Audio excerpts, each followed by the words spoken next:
Midday, my name is Ann-Adeva and I am Black. Welcome to another episode of the Unpopular Opinion podcast. Today, I really just want to talk about something that I've been observing for the past 4 years. I just been peeping something and I was like, maybe I should talk about this because I feel like I'm not the only one that has experienced this and gone through this. So what I basically just want to talk about is how things have been different in the dating scene, how things have just been extremely traumatizing for anybody who is dating or has dated before. I just want to talk about, I don't know if I should call it the trauma of dating or overcoming dating or what am I supposed to call it?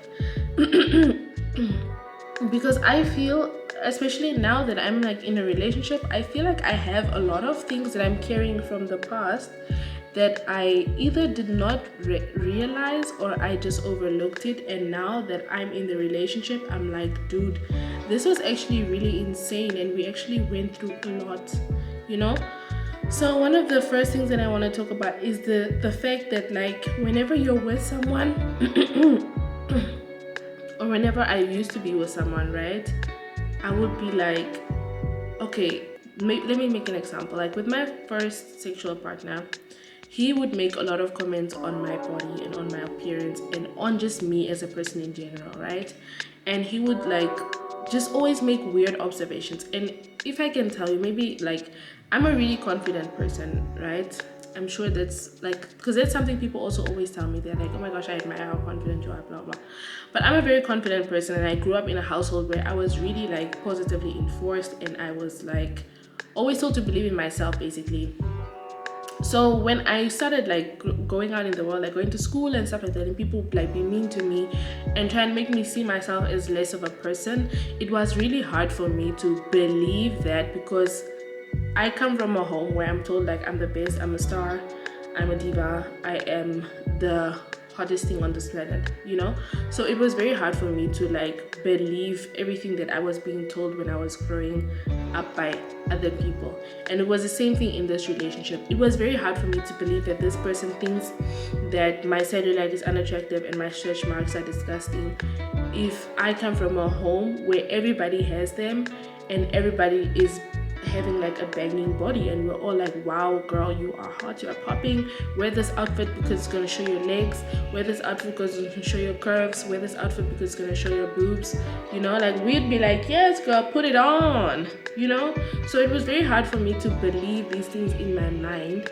But somehow I guess my brain just held on to the comments, because when I stopped dating him, I started seeing someone else, and he was very positive, and he really always would compliment me and compliment me as a person in general. He would compliment my character, my personality, my intelligence, just who I am as a person. He even really liked the fact that I was a very spiritual person.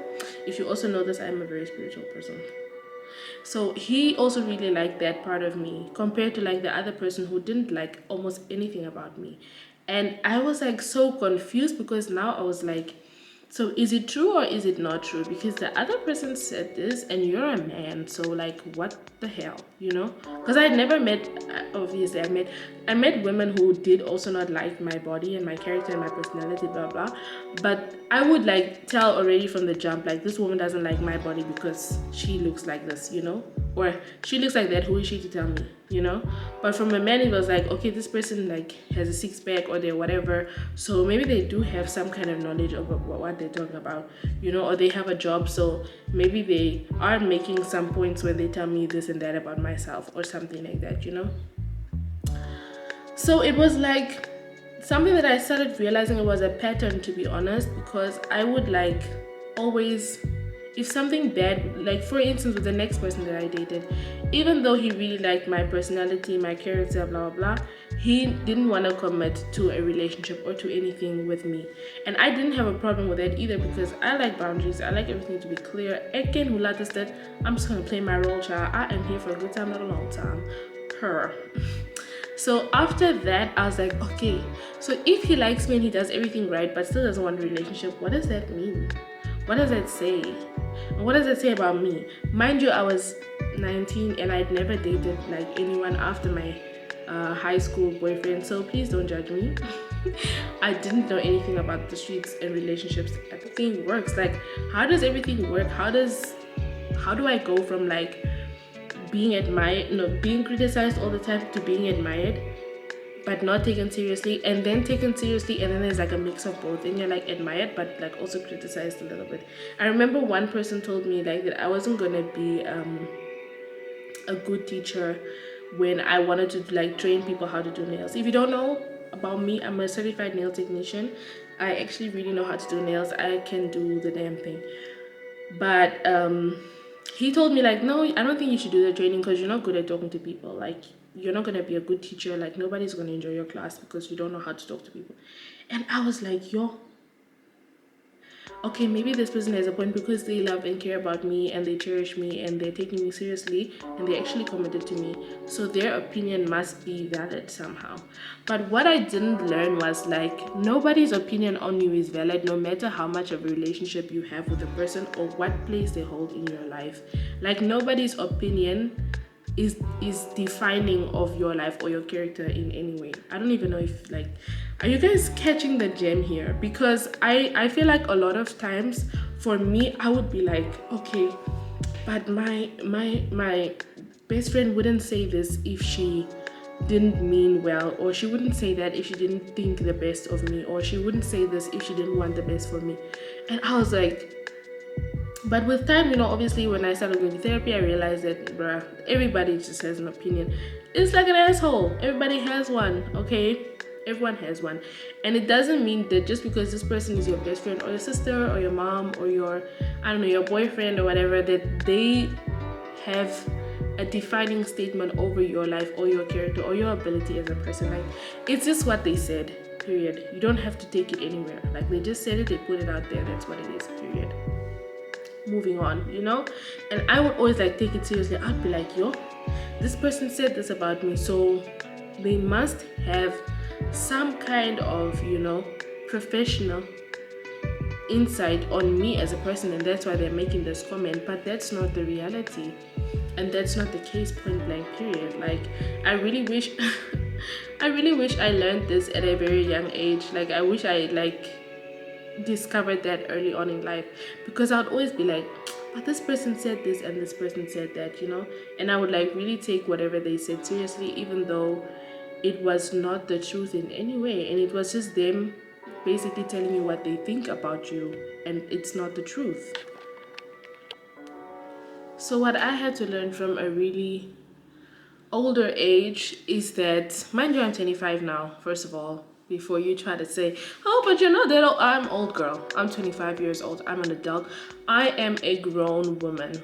But I had to learn that now in my grown age, that just because you know someone, or just because someone knows you, or they have some kind of position in your life, it really doesn't mean that whatever they say about you is the truth in the Bible, because it really isn't. It really is not.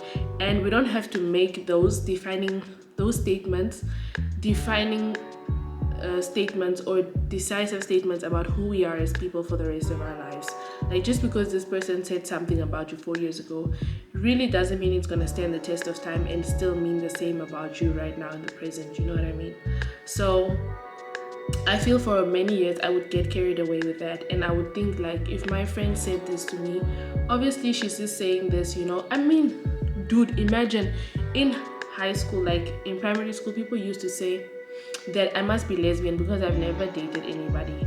And honestly, I'd be like, maybe I am lesbian, y'all, because why are my friends saying that I'm lesbian because I haven't dated anyone?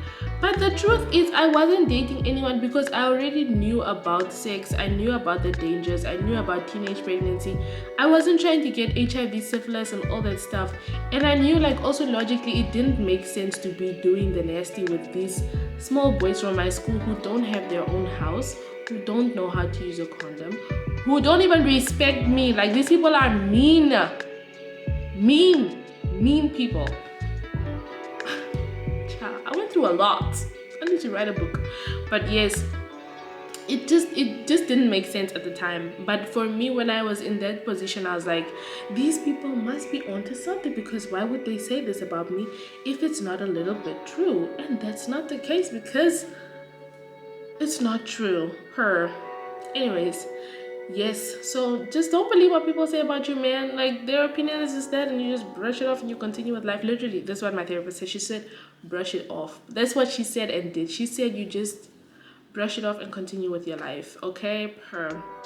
So I don't know. I just don't take it personal. I don't think I have that much to say this week because that's really all I wanted to put the girls on to. And I just want to say you are the baddest and keep being the baddest, you know? Because who are these people to tell us anything about ourselves? Like, seriously, who are you? Where do you come from? Who do you think you are?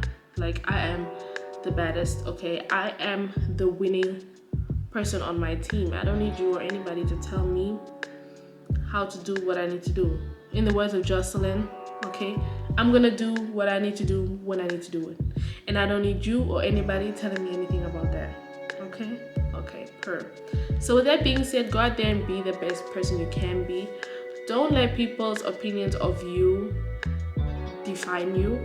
Don't let people's opinions of you become what you believe about yourself. Come up with your own opinions of yourself, okay?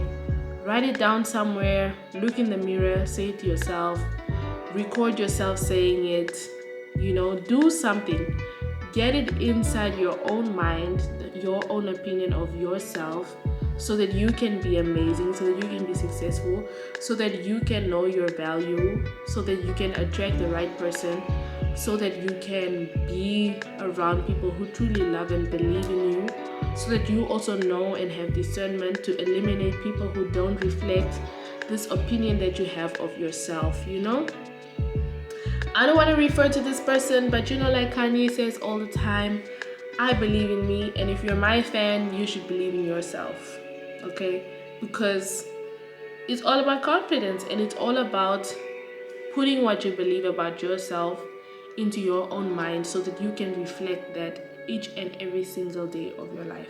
Because we really, at the end of the day, we all just want to be happy humans. We just want to be happy on this earth, and we just want to make sure that we've lived a fruitful life. And you can't do that if you keep believing everything every second person says about you. Like, honestly, you're never really gonna excel and like reach any kind of goals you want to reach if you listen to everything everybody says. Of course, there are some people who will give you some golden advice, but take everything with a grain of salt, okay? Don't just be like, yeah, this is my coach, of course he means this because he's my coach and he's a professional, he knows what he's talking about. No, that's not. A friend of mine had said something about starting her own line of something, of some kind of item, and I was like, girl, start it. And she was like, no, but already so many people are doing it in the world. Do you know how many years Revlon was putting out makeup before Fenty came in the industry? And Fenty shut it down, okay? The house down boots. I need to stop watching so much RuPaul's Drag Race. But you know what I mean, you know? Don't just because now everybody's doing the same thing. Do you know how many people have podcasts? But there are actual people on this earth who want me to give my opinion online, on all streaming platforms. So don't let people come in your mind and be like, yeah, I don't think you're the kind of person that's gonna go viral. I don't want to go viral. I want to change lives, okay? I want people to be on the same wavelength as I am. I want people to tune into reality and be present. That's what I want to do. Okay? So take your little 2 cents and go put it in the piggy bank with everybody else's. Big purr. Okay, so anyways, guys, thank you so much for tuning into this episode. If you are on Spotify, I will release a question with every episode or a poll or whatever. So if you listen to the podcast on Spotify, please do participate in the poll. It is really fun for me to see your answers and also see what you guys think and believe. So I'm going to ask the question. I will ask the question actually right now. You can comment it down below on the YouTube video, or you can then obviously just go on Spotify and then you can answer the question there as well. So my question for this week is, do you believe in yourself because you believe in yourself, or do you believe in yourself because other people believe in you? So it's gonna be, I believe in myself and other people believe in me, and then you just, you know, click whichever one. And if you're on YouTube, please do provide some context to that, because you can comment more than you can on a poll on Spotify. And thank you so much for everybody that's been engaging with the channel. I really do appreciate it, and I do appreciate doing this visual part of the podcast as well. It helps me to be able to give you the nuances and just the facial expressions and hand gestures and everything that makes me periodo. So anyway, see you next week, guys. Play veilig, raak base, pas jou op.